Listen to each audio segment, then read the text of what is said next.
October 24th, 1944, Philippine Sea. Just after dawn, the carrier deck thrums with a low mechanical tension.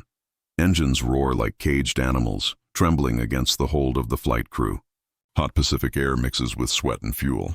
From the USS Essex, two blue-painted F-6F Hellcats claw into the sky.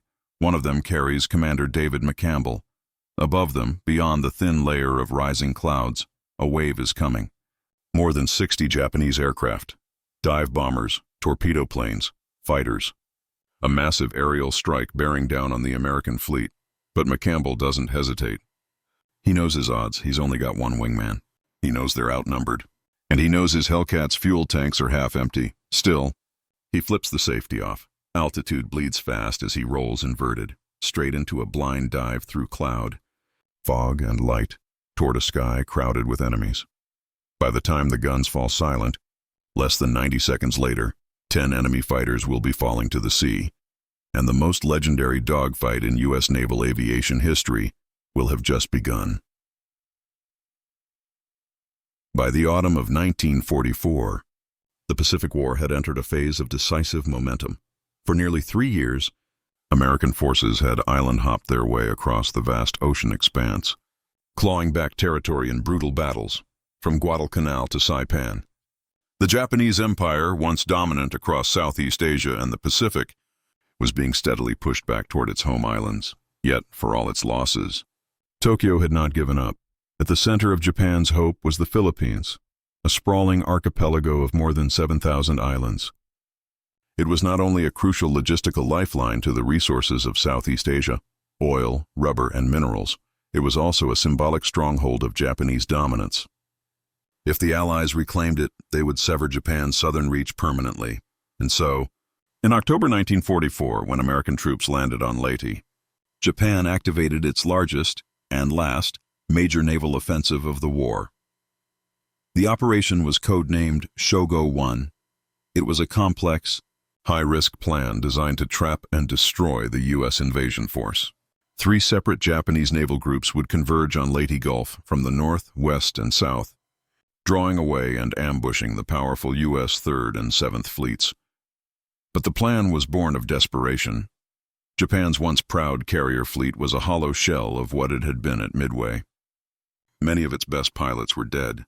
Training programs had been rushed and gutted, and fuel was so scarce that several ships could barely operate outside harbor. Still, the Imperial Japanese Navy gambled everything. On October 23, 1944, the Battle of Leyte Gulf began, a 4-day naval clash involving over 300 ships and nearly 2,000 aircraft. It remains the largest naval battle in recorded history.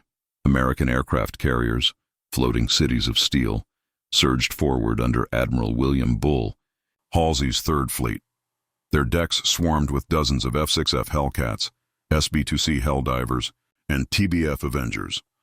One such carrier was the USS Essex, part of Task Force 38. Her fighter squadron, VF-15, was led by a seasoned pilot named David McCampbell.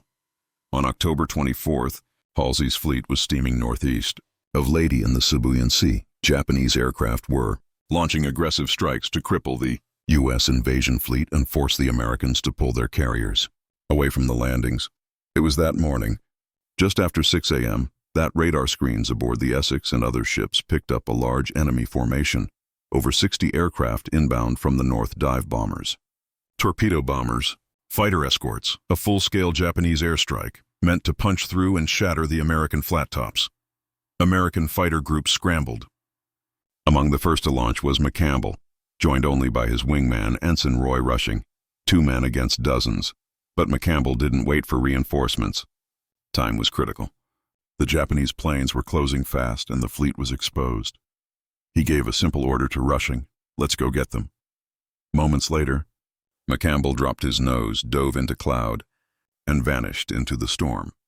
David McCampbell wasn't just another pilot. By the time he took off on the morning of October 24, 1944, he was already a seasoned combat veteran and one of the most respected squadron leaders in the U.S. Navy. A tall, quiet Floridian with a calm demeanor, McCampbell was known for his discipline, precision, and ability to inspire his men without theatrics. Born in 1910, He graduated from the U.S. Naval Academy in 1933, narrowly escaping an early discharge due to budget cuts in the Depression-era Navy. After earning his wings in 1938, McCampbell steadily rose through the ranks. But it wasn't until 1944 that he entered the war in full and made history. By then, McCampbell had taken command of Fighter Squadron 15, VF-15, aboard the USS Essex, one of the Navy's newest and most powerful fleet carriers. VF-15 was known as the fabled 15. Its pilots flew the Grumman F-6F Hellcat, a robust, high-performance carrier fighter designed specifically to counter the nimble Japanese Mitsubishi A6M-0. While the Zero had once ruled the skies with unmatched maneuverability, the Hellcat had been purpose-built to dominate it. With a top speed of 300 mm, 650 caliber Browning machine guns, and an armored cockpit, the F-6F was a flying tank compared to the lighter, more fragile Japanese designs. It could dive faster, absorb more punishment, and hit harder, and in the hands of pilots like McCampbell, it became a weapon of extraordinary lethality. By mid-1944, Hellcat squadrons had turned the tide of the air war in the Pacific. The United States was no longer fighting just to survive, it was winning decisively. But even among elite pilots, McCampbell stood out. He didn't just lead from the ground. He fought alongside his men. He was often the first to take off and the last to return. By October 1944, McCampbell had already notched 23 confirmed kills, making him one of the top Navy aces of the war. Still, nothing could have prepared him for what was about to unfold over the Sibuyan Sea. The Japanese force closing in on the U.S. fleet that morning wasn't just another raid. It was a last-ditch strike group, pulled together from every remaining unit with operational aircraft. Many of the pilots were green, rushed through training, some with barely 100 hours of flight time. Others were veterans, fighting with grim determination, knowing Japan's days of air superiority were over. McCampbell knew he didn't have the luxury of waiting for backup. Time was measured in seconds now, seconds until the enemy closed the gap and brought their bombs down on American ships. With only half a fuel tank and no time for tactical planning, he launched. Moments later, his wingman joined him. 2 Hellcats against dozens of enemy planes. No support, no top cover, but McCampbell had something the Japanese pilots didn't: experience, raw nerve, and a deep trust in the capabilities of his aircraft. As he climbed toward the first wave of bombers, he made a critical decision: to go alone into the densest part of the enemy formation. He didn't know if he'd come back. What followed would become one of the most astonishing individual feats in the history of aerial warfare. A high-speed, high-stakes ballet of fire, smoke, and instinct. It was a moment when one man, one machine, and one decision would change the shape of a battle. And it all began with a blind dive into chaos. David McCampbell wasn't just flying into combat. He was flying into history, and he knew it. At 34, he was older than many of the young pilots under his command. He'd trained them, drilled them, taught them how to survive in a sky that offered no forgiveness. But when he launched on October 24th, none of them were with him. Just Ensign Roy Rushing, a junior pilot barely in his 20s, flew beside him. They climbed through thin, early light. The sun shimmered on the ocean far below. Each minute that passed tightened the range between the American fleet and the incoming Japanese strike group. McCampbell had been here before, but not like this, the enemy. Formation wasn't a handful of fighters. It was more than 60 aircraft arranged in combat boxes layered with escorts. Dive bombers flew in tight formations. Zeros wove among them, scanning the sky for interceptors. Most commanders would have waited for the rest of their squadron. McCampbell didn't. He knew that hesitation could mean the difference between stopping the bombers at high altitude or watching them unload on the ships below. The pressure was enormous. Behind him were thousands of men, sailors, aircrew, Marines, all relying on 2 aircraft to stop what was coming. And in that moment, as he gripped the stick and rolled the Hellcat into its attack dive, McCampbell wasn't just a commander or a pilot, he was a shield. The showdown on October 24 was more than a battle of men. It was a test of machines, forged by necessity, designed to kill, and pushed to their absolute limits. The F-6F Hellcat was the U.S. Navy's answer to a bitter early war lesson. When the war began, Japanese A-6M-Zeros outclassed every American fighter. They were light, fast, and devastatingly agile. But they were also fragile, lacking armor, self-sealing fuel tanks, or protection for the pilot. The U.S. responded by building a beast. The Hellcat wasn't pretty. It wasn't elegant, but it was deadly. It had longer range, heavier guns, better armor, and a faster dive speed, a crucial advantage in dogfights that began high and ended in flame below. On paper, the Zero could still turn inside the Hellcat. But McCampbell knew the rules of engagement had changed. His Hellcat carried 6 Browning 50 caliber machine guns, each capable of firing over 800 rounds per minute. It had reinforced wings, a bullet-resistant windscreen, and enough power to climb fast and dive faster, and critically, it could take punishment. The Japanese planes, and especially the Judy dive bombers and Jake float planes, were slower, less maneuverable, and poorly defended. Once the Hellcat got into range, they were sitting targets. This imbalance of technology would turn the skies that day into a one-sided slaughter. To understand the magnitude of McCampbell's actions, one must also understand the state of the men he fought. By late 1944, Japan's once elite Air Corps was shattered. The early war generation of experienced Zero pilots, veterans of Pearl Harbor, Coral Sea, and Midway, had been lost to attrition. Training programs had been slashed to months. Fuel shortages meant that new pilots often trained in simulators or wooden mock-ups.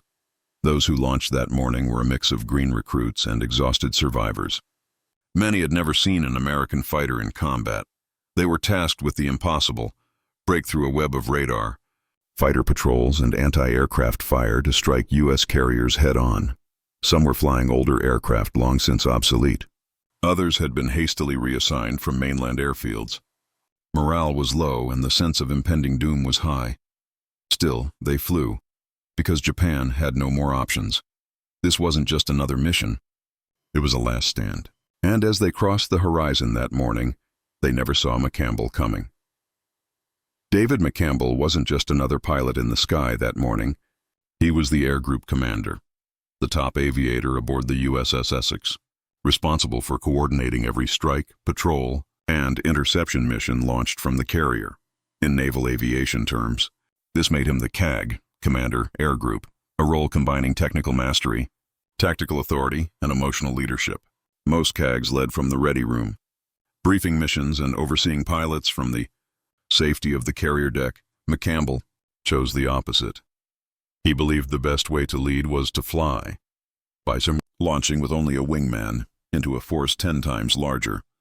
McCampbell wasn't just making a tactical decision. He was setting a standard. If the most senior pilot aboard was willing to risk his life for the fleet, then no one had an excuse to hold back. It wasn't bravado. It was obligation. Every man aboard the Essex, and every other ship in Task Force 38, was a potential casualty if that enemy wave broke through. McCampbell didn't just understand that responsibility. He carried it with him into the clouds. His leadership wasn't found in a speech. It was written in the contrails behind his Hellcat. Combat at altitude is unforgiving. Decisions are made in heartbeats. Miscalculate airspeed, distance, or angle of approach, and you won't get a second chance. McCampbell knew this better than anyone. As he dove through cloud cover into the leading edge of the Japanese formation, he was effectively blind. Radar gave only an approximate position. His eyes, the blur of gauges, and gut instinct guided his approach. It was a risky tactic, a blind dive, one rarely attempted without support. At over 300 miles per hour, targets appear and vanish in seconds, but McCampbell had honed his judgment to a razor's edge. He identified the enemy formation by its boxy structure, likely Yokosuka D-4Y Judy dive bombers with fighter escort. Rather than dive straight into the mass, he attacked from above and behind. Where tail gunners had the narrowest fields of fire, the first kill came quickly. A Judy burst into flames under his guns, then another and another. He never slowed down, even with only 20 seconds of firing time in each burst. McCampbell racked up kills with surgical precision.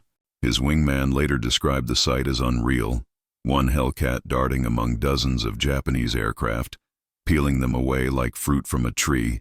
He never broke formation. He never pulled off to assess damage. He simply kept moving. 10 confirmed kills in a single sortie, 9 on that mission alone with one earlier that morning. A record still unmatched in U.S. Navy history, and he did it with only enough fuel to stay in the air for 20 minutes. In less than 90 seconds, 10 aircraft were gone. Dozens of men, pilots, gunners, flight crew, killed or falling into the sea. From a tactical perspective, it was a masterpiece of aerial gunnery. From a human one, it was annihilation. McCampbell never celebrated his victories. He recorded them, verified them, but he didn't revel in them. In interviews after the war, he was quiet about October 24th. The numbers spoke for themselves. Each aircraft shot down wasn't just a point on a scoreboard. It was a man. Often young, sometimes barely trained, doing his duty for a doomed cause. There were no dogfights in the romantic sense. No evenly matched duels. This was a technological and tactical overmatch. The Japanese pilots who died that morning were flying outdated planes with fading hope for a command structure that had already sealed their fate, and McCampbell knew that. His job was to protect the fleet, and he did it with unmatched courage and efficiency. But the sky that day didn't just belong to the victors. It belonged to the fallen, too. The call comes through. Bogey 60 plus. Bearing 015. Altitude 15,000 feet in closing. The enemy formation is massive. Radar confirms multiple wings of Japanese aircraft. A combination of Yokosuka D-4Y Judy dive bombers, A-6M-0 escorts, and slow-flying torpedo planes. Their destination is clear. The U.S. Carrier Task Force operating off Luzon. On the flight deck of the USS Essex, orders go out to launch. Fighters roar down the deck in pairs. But not all squadrons are ready. David McCampbell is. His Hellcat is already prepped, engine warm, weapons loaded. He doesn't wait. He gives a quick nod to his wingman, Ensign Roy Rushing, and the 2 aircraft are airborne in under 90 seconds. But McCampbell knows they're in a tight box. His fuel tanks are half full. Enough for only 20 to 25 minutes of flight. That means no long chase, no drawn-out dogfight. He will have one shot to intercept before he's forced to return. Above him, a column of sunlight cuts through the cloud deck, streaking the sky like a wound. He pulls the Hellcat into a steep climb. At 19,000 feet, his radar operator in the Combat Information Center radios an update. They're climbing. You'll meet them at 22,000, so McCampbell pushes higher. The Hellcat groans. Its big 2,000 horsepower Pratt & Whitney engine drags it upward. At the top of his climb, he finds them, a wall of enemy planes. Glittering in the morning light, they're lined up in combat boxes, flying tight and purposeful. Dive bombers in the middle, fighters circling above and behind. A full strike group headed for the carriers below, and they don't see him. McCampbell levels out for just a moment. Then he inverts, rolls over, and drops into a steep dive, straight through cloud and sun, a blind plunge into chaos. This is no defensive engagement. This is an ambush. His first target is a formation of Judys. He closes fast from above and behind him, the Hellcat dropping at nearly 400 miles per hour. He picks one and fires a half-second burst, a bright flash. The Judy's wing disintegrates. The plane tumbles, trailing black smoke. Before the others can react, McCampbell is already on the next. A second burst. Another kill. Roy, Rushing follows behind, firing on a separate formation. Now the sky is alive. The Japanese pilots scatter, some dropping into dives, others climbing to gain altitude. But McCampbell is in the middle of them, turning, rolling, firing. His Hellcat dances among them like a knife through paper. He fires again. 2 more bombers drop from the sky, fireballs trailing from their engines. He banks left, lines up on a 5th, and squeezes the trigger. Another hit. McCampbell is counting. Conserving ammo. He only has 924 rounds per gun, enough for roughly 15 seconds of total fire, and yet the kills keep coming. In just the first few minutes, McCampbell destroys 5 aircraft, each one falling before its crew has time to react. But now the 0 escorts arrive. They dive in from above, hunting for the 2 Hellcats. Rushing calls out a warning, breaking off to engage a pair of incoming fighters. McCampbell doesn't flinch. He turns into the threat. The 0 is fast, but it's not fast enough. McCampbell pulls a lead pursuit curve, cuts across its arc, and fires a tight burst into the fuselage. The enemy plane explodes mid-roll, cartwheeling into the sea below. Now at 6, McCampbell keeps moving, always forward, always aggressive. Another Judy appears ahead trying to dive away.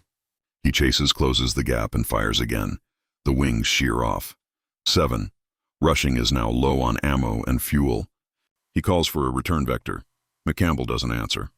He's chasing 2 more dive bombers as they split in opposite directions. He turns hard, picks the one on the right, fires. 8. Then a 9th comes into view, attempting to escape at low altitude. McCampbell dives again. The Hellcat shudders from the speed, its wings straining under the G-forces. He fires a long burst, too long, but it hits. 9. He circles once, low on ammo now. Barely any fuel left. He can't afford another full engagement.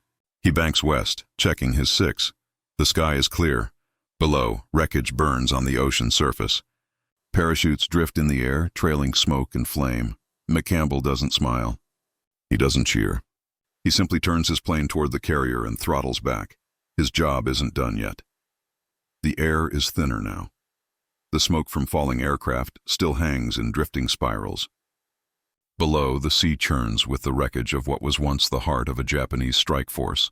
Bodies, canvas, oil, flame. McCampbell flies alone. Roy Rushing had returned to the carrier minutes earlier, radioing in low on fuel. His own ammunition was gone. He'd claimed 1 kill, but it was McCampbell who had torn through the heart of the enemy. 9 confirmed kills. In just under 90 seconds, and now the Hellcat is nearly empty. Ammunition is gone. His last burst burned through the remaining rounds in his 6 Browning 50 caliber machine guns. All he carries now is fuel, and not much of it. He radios the USS Essex, low fuel. Out of ammo. Returning to base. It's a calm transmission, no drama, no glory, but those listening in the Combat Information Center know what they've just heard.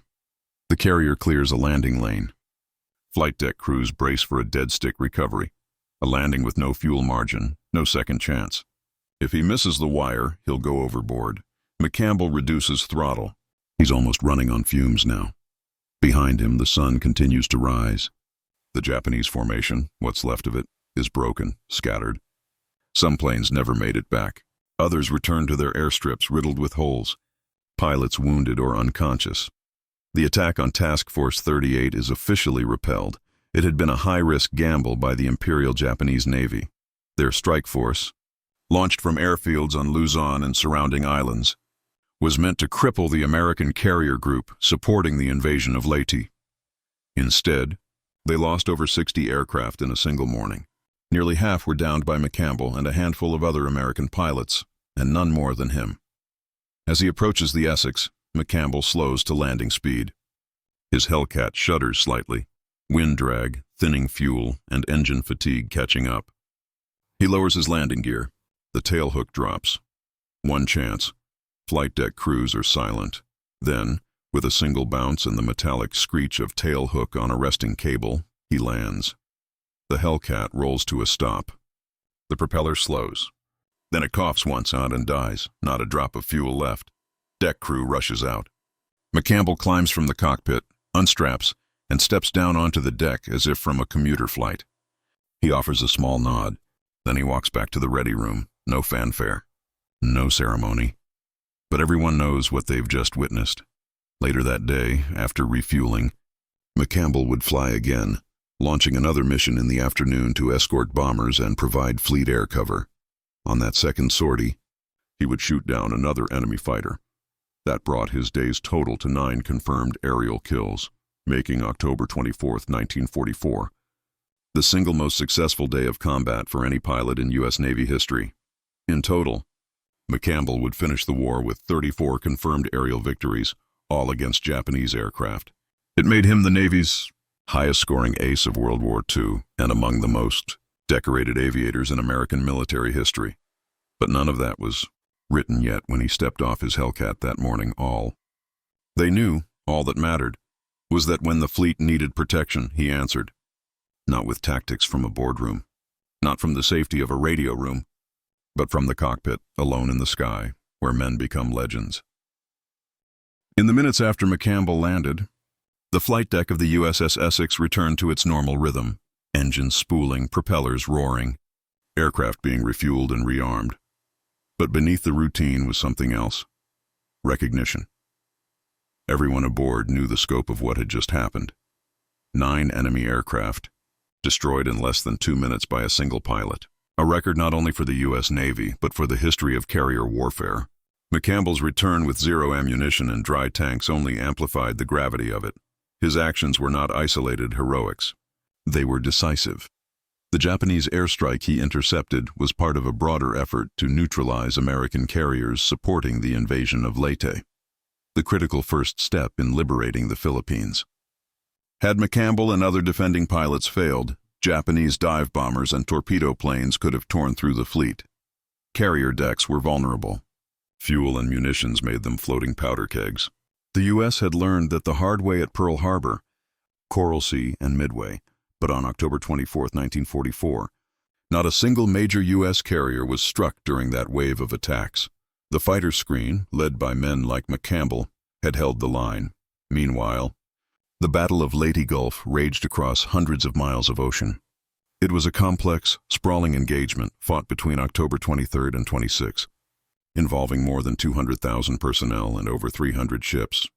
It was not a single battle, but 4 major engagements: the Battle of the Sibuyan Sea, the Battle of Surigao Strait, the Battle off Cape Engano.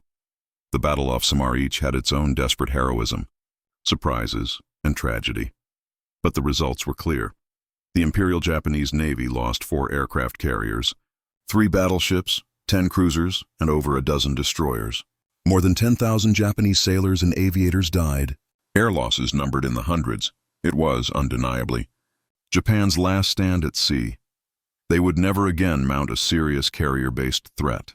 And though McCampbell's name wouldn't headline strategic reports or battle summaries, his sortie on the morning of October 24th became symbolic, the embodiment of American air dominance in the Pacific.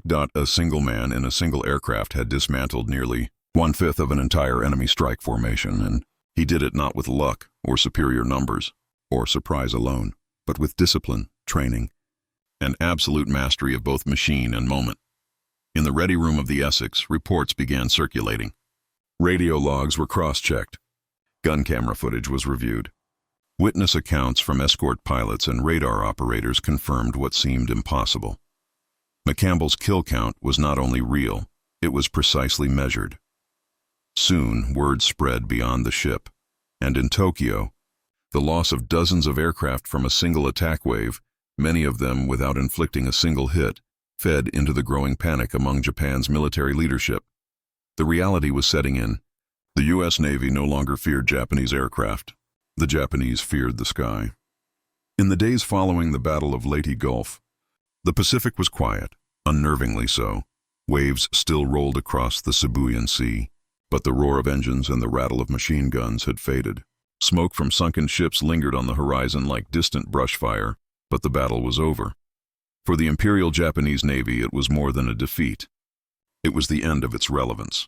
Their last operational aircraft carriers, Zukaku, Zuiho, Chitose, and Chiyoda, were all sunk. Their elite surface fleet, including the mighty Yamato-class battleships, had failed to stop the American landings on Leyte. What remained of the once proud Kido Butai, the mobile fleet that had attacked Pearl Harbor just 3 years earlier, was now rusting on the ocean. Japan's ability to project air power at sea was shattered. Back aboard the USS Essex, David McCampbell's mission report was quietly filed, reviewed, and passed up the chain of command.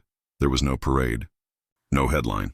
But to the men of Air Group 15, there was no doubt their commander had done something extraordinary.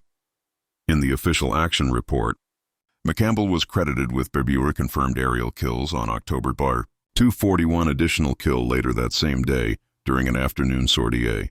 Grand total of 34 aerial victories by the end of the war. He would go on to receive the Medal of Honor, the Navy Cross, and the Distinguished Flying Cross. In his Medal of Honor citation, the U.S. Navy stated, "His conspicuous courage and intrepidity at the risk of his life above and beyond the call of duty, in the face of overwhelming enemy numbers, preserved countless lives and assets." But McCampbell himself never saw it that way. He often deflected attention, insisting that the performance of his squadron, the fabled 15, was the real story. He credited his success to training, discipline, and the reliability of his aircraft. To his men, though, he was more than a commander. He was a symbol, a calm, relentless force in the air. A man who didn't just lead from the front, he fought in it. After Leyte, McCampbell continued flying missions until the end of his tour in late 1944.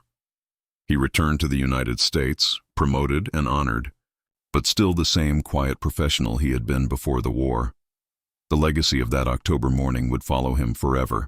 He became the U.S. Navy's all-time leading ace, a title that still stands. He was inducted into the National Aviation Hall of Fame and would later serve as captain of the aircraft carrier USS Bonhomme Richard. Yet he never glamorized the war like many veterans of the Pacific. McCampbell understood the cost of what had been achieved, not just in enemy losses, but in the lives of his own pilots, many of whom didn't return from the war. For Japan, the loss of its naval air power marked a turning point, not just in the war, but in its entire military doctrine. By early 1945, with no carriers left and few trained pilots remaining, the Imperial Command turned increasingly toward desperation, including the widespread adoption of kamikaze tactics. Young men, often with little training, were now being asked to fly one-way missions in aircraft rigged with explosives. It was a brutal sign of how far the empire had fallen. McCampbell's record, meanwhile, stood as a counterpoint, not just in numbers, but in philosophy. He represented a military that valued precision over sacrifice, discipline over desperation, and professionalism over fanaticism. In many ways, his 90-second dogfight had helped drive home the final nail in the coffin of Japan's naval aviation. From that moment forward, the skies belonged to the Americans. The sky over the Pacific in October 1944 was more than a battlefield. It was a crucible.